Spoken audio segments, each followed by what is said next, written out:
Good morning, everyone. Happy Wednesday. It is April 2nd. Lisa, Lydia, Scott with you here. We got past April Fool's Day. We thought the snow was a joke. It was not. Still talking about snow here. We'll get you updated in a second. First, want to remind you, of course, we're live on Facebook every weekday morning. Stays on your feed, though, throughout the day, so you can watch it whenever it works best for you.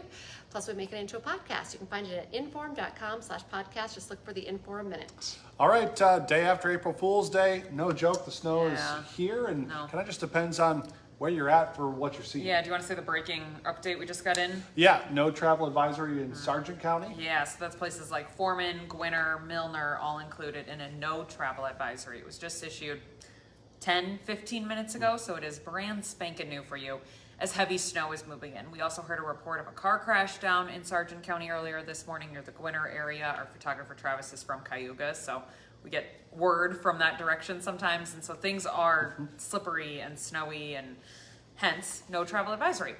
Here in the Fargo-Moorhead Metro, we're just wet right now. Our temperature is sitting right at 32. We've had some light flurries this morning. Bulk of the snow accumulation is still to go today. That was always the game plan with this system, is that we'd get a little bit on Tuesday, kind of mixing with rain, slushy, as it was.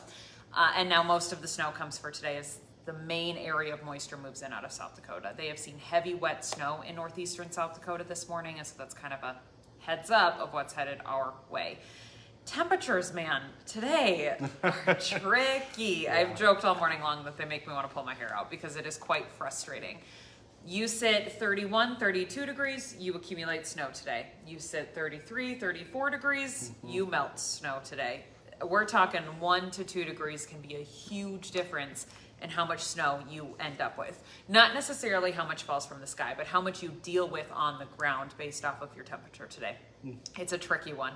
Wiggling just a couple of degrees will make all the difference. I have our temperature at 32 here in Fargo for the next few hours, giving us the opportunity to accumulate snow.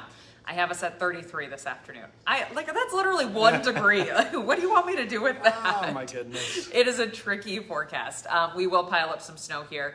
Roads are obviously treated. We had sunshine and warm temperatures back on Monday. That helps your roads too. Obviously lots of wetness yesterday, so watch out for slippery spots, watch out for the snow coming down, so on and so forth. Snow will fall, obviously reduce visibility within the snowfall. It continues in heavy spots throughout the day.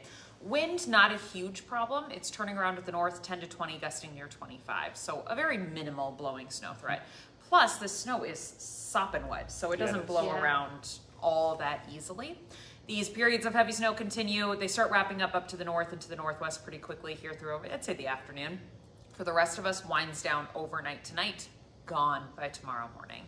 Still looking at 4 to 8 inches for the North Dakota, South Dakota line over toward Fergus Falls, Wadena, 2 to 4 inches in Fargo, less as you travel further to the north. Grand Forks, 1 to 2.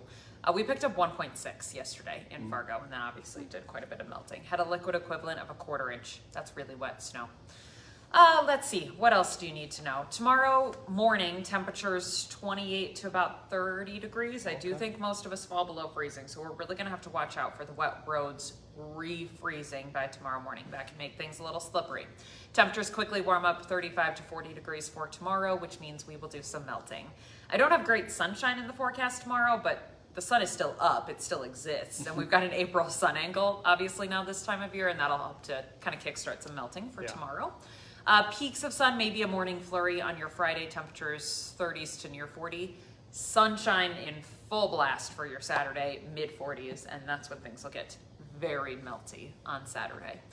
I do want to give you a heads up that I personally think Sunday morning could be a little bit foggy then after doing a day of melting on Saturday, so if you have early Sunday morning plans, we'll watch for visibility issues.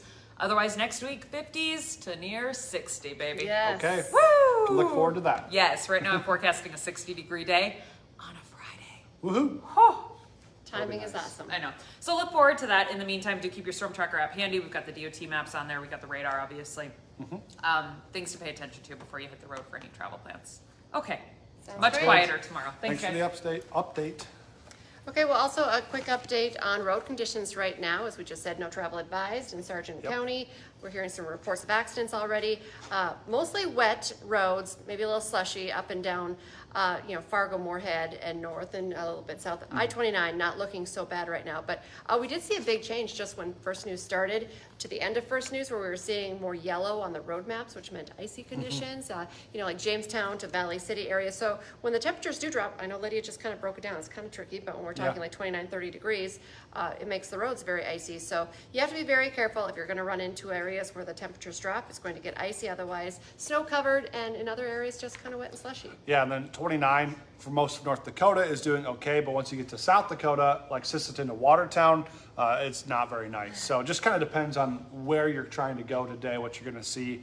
Just take it slow, be careful. You never know what you're going to run into when weather's like this. If you do want a closer look at road conditions, up-to-date forecast, everything that our Storm Tracker weather app has to offer, you can get that for free with the app. Just download it in whatever app store you have. In other news, today a Fargo man is in court on murder charges. 24-year-old Patrick Martin Jr. is charged in connection with the death of Rashawn Wilson. Court documents say another man was also involved, and the three men got into a fight. Then they say, prosecutors say they shot Wilson. Stick with the news leader for updates on what happens in the courtroom. A man is due in court later this month, charged with leaving the scene of a deadly crash with a bicycle. At least 3 witnesses told police they saw Jeremy Jorgensen run over 61-year-old Bernd Scholes on March 12th. It happened at the intersection of NP Avenue and 10th Street North in downtown Fargo. Scholes actually did end up dying from those injuries at the hospital. Jorgensen faces up to 5 years in prison if he's found guilty. We've talked about this a bit on WDAY News. Will affect so many families. Some elementary school boundary lines will be changing in West Fargo. The school district is hosting an open house about the changes next Tuesday at Heritage Middle School. The current proposal would shrink the boundary for Horace Elementary School, while the boundary lines would expand for Legacy and Deer Creek Elementaries. The school board is looking to vote on the boundary changes as early as April 14th. All right, big news this morning. Hollywood is mourning the loss of a famous actor. Van Kilmer has died. His daughter says he died from pneumonia. He was only 65 years old. Of course, his breakout role was in Top Gun in 1986. And some of his other well-known roles included Batman Forever, Tombstone, The Doors, and Heat. Kilmer's final film role was in 2023 in Top Gun Maverick. So generational, like from the first Top Gun Yeah, to the second Top Gun. sure. Yeah, big name. Today, the White House is hosting an event called Make America Wealthy Again. President Donald Trump says he'll unveil sweeping new tariffs on what he calls Liberation Day. The White House says the tariffs will take effect immediately.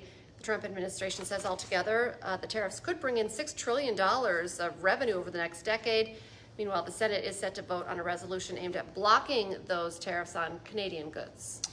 Today on Hot Mic with Don Izzo, the NDSU women's basketball team got a big boost for next season with the news that Josie Schiller will be transferring to the Bison.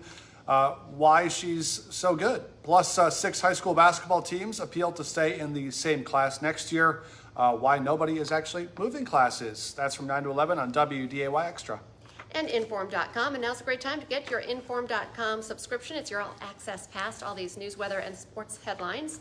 We have a great deal, 99 cents a month for your first 3 months. Check it out. Just go to Inform.com/subscribe. Remember, Join us for the rest of our newscast today as the weather continues to change, the storm progresses.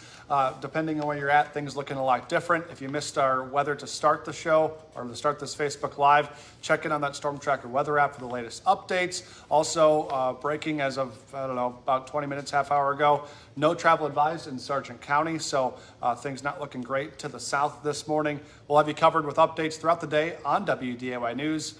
11, 4, 5, 6, 9, and 10, and we'll be back with First News tomorrow morning from 5 to 7. Yeah, we'll have you updated to get you ready to go because the roads could still be an issue tomorrow morning. For sure. Have a great day, everyone.